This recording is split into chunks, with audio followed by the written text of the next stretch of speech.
você achou da passagem, da ideia da contratação, dessa etapa Rames Rodrigues no São Paulo? Lá no programa Mal, Lê e Arnaldo, cara, os caras me chamam de Ramizete. Você gostava, né? Fanboy do Rames, não sei o quê. Cara, eu vou começar. Eu sei, mas então eu vou começar de trás pra frente, né? Vou começar aqui dessa saída aqui pra quando ele vem. Então vamos lá. Um cara que ele joga a Copa América, mano, certo?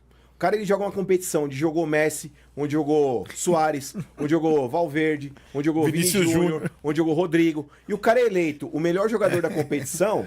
Cara, alguma coisa tá errada pelo fato de não ter dado certo no São Paulo. Então vamos lá. Quando o São Paulo trouxe o Rames Rodrigues, era o Dorival Júnior. A gente até perguntei a respeito pro Belmonte quando ele foi lá. Falei, Belmonte, vocês consultaram o Dorival Júnior? Foi um pedido do treinador a chegada do Rames Rodrigues? Porque me estranhou demais o fato de ele não ter sido utilizado já no ano passado e depois na sequência aí de Carpini e também com o Zubeldia. Primeiro, ele falou que o Dorival ele foi consultado e deu o aval para a contratação do Rames. Chegou aqui aquele oba-oba. Eu acho que houve um ciúme por parte de jogadores do São Paulo, tá? Em relação à chegada do Rames. Por exemplo, o Lucas ele foi contratado. O Alisson ele cedeu a camisa 7 pro Lucas. O 7 ano passado era o Alisson. O Rames, quando ele é contratado, eu acho que consultaram. O Belmonte falou pra mim que não, que isso aí foi um factoide criado pela imprensa e bibibi babá. Pra mim, chegaram pro Luciano e falou, Luciano, você pode ceder a camisa 10 pro colombiano? Pô, estamos contratando um cara aí que era do Real Madrid, que era do Bayern, que é da Colômbia. Porque é emblemática a camisa 10. Pro torcedor ir lá e comprar, eu quero a 10 do Rames. Esse é um detalhe interessante. Aí, o Luciano ele falou, bacana, 10 é minha. O Lucas imediatamente ficou a sério. Você entendeu? Esse é um ponto. Aí, o que acontece? O Rames, quando ele chega no São Paulo, eu acho que o jogador também não é a Madre Teresa, não, tá? Eu acho que naquele momento ele achou que ele chegaria e jogaria. Você acha que o Rames conhece a história do São Paulo, a fase que o São Paulo tava naquele momento da temporada? Não conhece. Caiu aqui de paraquedas e falou, ué, eu não vou jogar? O São Paulo tava encaixado, disputando ali fases finais de Sul-Americana e também de Copa do Brasil. Naquele momento, era inconveniente você colocar o Rames no time titular. Primeiro, o cara tava 4 meses parado depois de ter jogado no Olympiacos. Começa por aí. Você vai colocar o cara no... O pau tá torando lá. O cara sem ritmo de jogo desentrosado, você vai perder um jogador. E aquela fase... É que nem eu falei. O São Paulo, pra competir, que nem tava competindo, tem que jogar no seu limite. Se você tiver um cara dentro de campo que não tivesse conseguido corresponder, enfim, não conseguiria. Então, naquele momento, eu entendo perfeitamente o Dorival não ter dado oportunidades pro Rames. Perfeito. Só que assim, acabou o campeonato... aliás, a Copa do Brasil, depois da conquista, o São Paulo empurrou o Campeonato Brasileiro com a barriga. E aí não foi só o Rames. Foi todo mundo. São Paulo, tanto que acabei de falar, São Paulo só venceu uma partida fora de casa. Mas daí o Dorival começou a dar chance pro Rames. Começa, mas é o que eu tô falando, Mal. Quando o Rames, pra ele funcionar, ele precisa que o entorno dele esteja funcionando. Não adianta a gente começar a falar, mas o Rames não jogou nada. Mas quem do São Paulo, depois da conquista da Copa do Brasil, jogou alguma coisa? Acho que São Paulo foi um manhaque. Acho que o Luciano pensando no que ele perdeu e no que vinha pela frente, a concorrência com o Rames. Sim. O Lucas já estabelecido e tal. O Luciano, no final do Brasileiro, ele fez gols decisivos em vários jogos e começou esse ano, abdicou das férias. Porque o Luciano, talvez, sim, eu acho que é um personagem importante. Eu acho que é um jogador temperamental, tem todas essas coisas, mas ele não é bobo. Sim. E acho que ele começou a... você vê como ele voltou das férias em forma... Ele falou, foi a primeira vez que eu treinei nas férias da minha vida. Começou a se coçar. A se coçar. Mas eu entendo, ele quase me convence. Não, mas aí... Ele quase me convence sobre o Rames. Mas tem um ponto agora que eu vou citar agora, a chegada do Carpini. Certo. Quando chega o treinador novo do São Paulo, que o Dorival assume lá o cargo na CBF, o São Paulo contrata um outro treinador, correto? Certo. O Carpini ele já chega com medo de ser mandado embora. Então o Carpini, o que ele faz para poder, entre aspas, permanecer o maior tempo possível no cargo? Ele se escora nos medalhões. Aí você fala de Rafael, você fala de Arboleda, você fala de Rafinha, Luciano, Lucas e Caleri. Como é que você tira, por exemplo, porque pra gente colocar o Rames pra jogar, a gente precisa tirar um. Quem que seria esse um? Luciano. Exato. Então, é um dos líderes do elenco do São Paulo.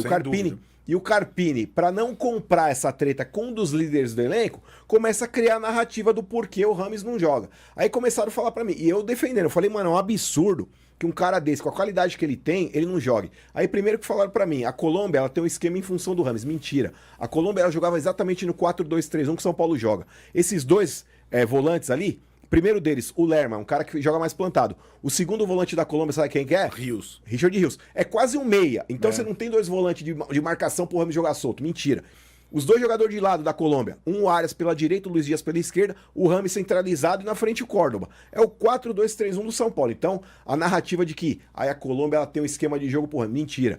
Ah, mas o Rames ele não aguenta jogar 30 minutos que ele sai. Aí eu falei, mano, tô assistindo os jogos da Colômbia. Mas aí eu fui ver os dois jogos que teve amistosos antes da Copa América.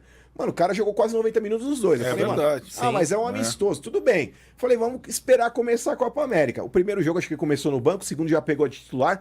Comecei a acompanhar a Colômbia, falei, mano, o cara tá jogando quase 90 minutos. Então a história de que o Rames não aguenta jogar, mentira. A história é que a Colômbia monta um esquema pro Rames jogar, mentira. Aí vieram criar uma terceira narrativa que é, ai, mas o Rames ele não quer jogar no São Paulo. Mas, porra, é por isso que eu falo, Arnaldo, quando você contrata um cara desse, o grande problema é que você tem que entender que você está trazendo um astro do futebol internacional. A mesma coisa o Suárez, o ano passado no Grêmio. Deitou no Grêmio, não deitou? Deitou. Você acha que o Suárez ele corria a mesma coisa que os outros corriam no treino? Não, e assim, não vou jogar no sintético, não Exato. vou botar o lugar, não vou botar o lugar. Mas é o preço que você paga, Arnaldo, pra você ter um craque Tá desse certo. aí pra resolver pra você os jogos. E pra mim é inadmissível, mano, um cara desse ter chegado no São Paulo não ter sabido conduzir essa estratégia pra ter um cara rendendo melhor. Eu concordo que o Rames também é um baita de um chinelinho, que ele achou que ele chegaria, vestiria a 10 e seria o cara do time. Eu concordo com tudo isso. Mas dentro desse cenário, eu, se fosse diretor de futebol, ainda encostaria no cara e falaria, ô Rames, na moral, mano, você joga muita bola, mano. Mas, mano, você precisa mostrar um pouquinho mais. Você ganha o cara na ideia, mano. É. Só que aí quando você escanteia, aí, por exemplo, chega o Zubeldia. Também não jogou com o Zubeldia.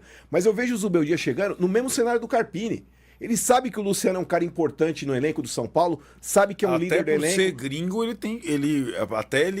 aí ele tá puxando o Rafinha, o Luciano pro lado dele. Pro lado dele. Lucas.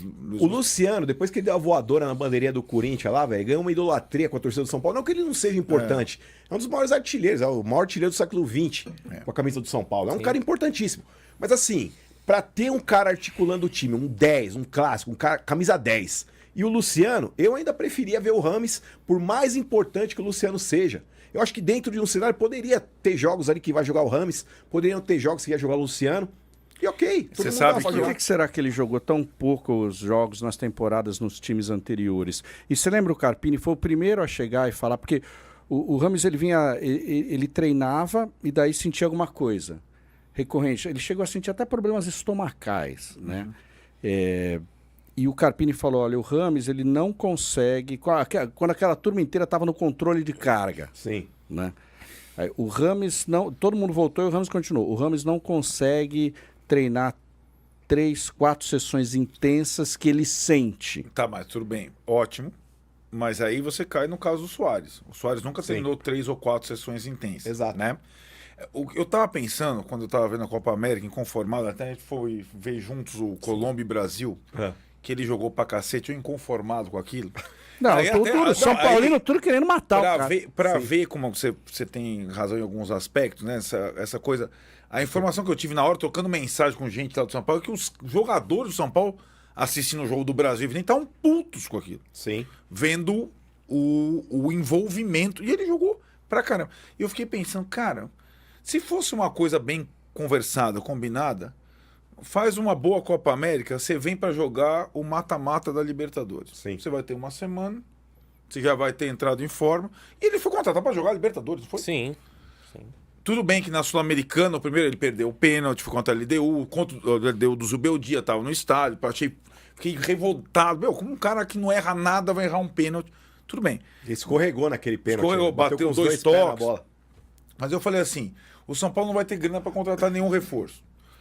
Se você consegue botar um jogador desse pra jogar um mata-mata de Libertadores, ele pode nem ser titular absoluto, mas seria uma possibilidade. Só que ali, eu acho que quando ele já foi, Já tinha azedado. já tinha Eu ferrado. tinha ido. E teve Até episódio porque- que ele não quis ir para Belo Horizonte também, Até- né? Esse foi um Isso. ponto também. É. Esse foi um ponto interessante, porque assim, eu acho que, é por isso que eu falei, o Rames é a Madre Teresa, que todo mundo tem que ovacionar, não.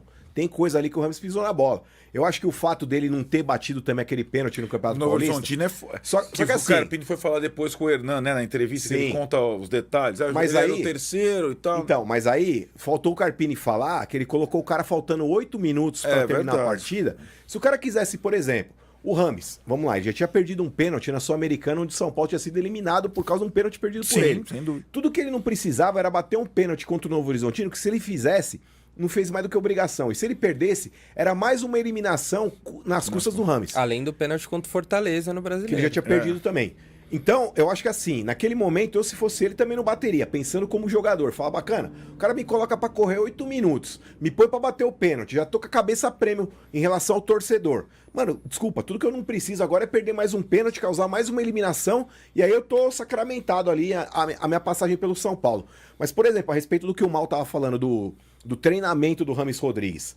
Cara, é por isso que eu falei que faltou um entendimento, talvez, aí da parte da fisiologia do São Paulo, a preparação física de quem quer que seja.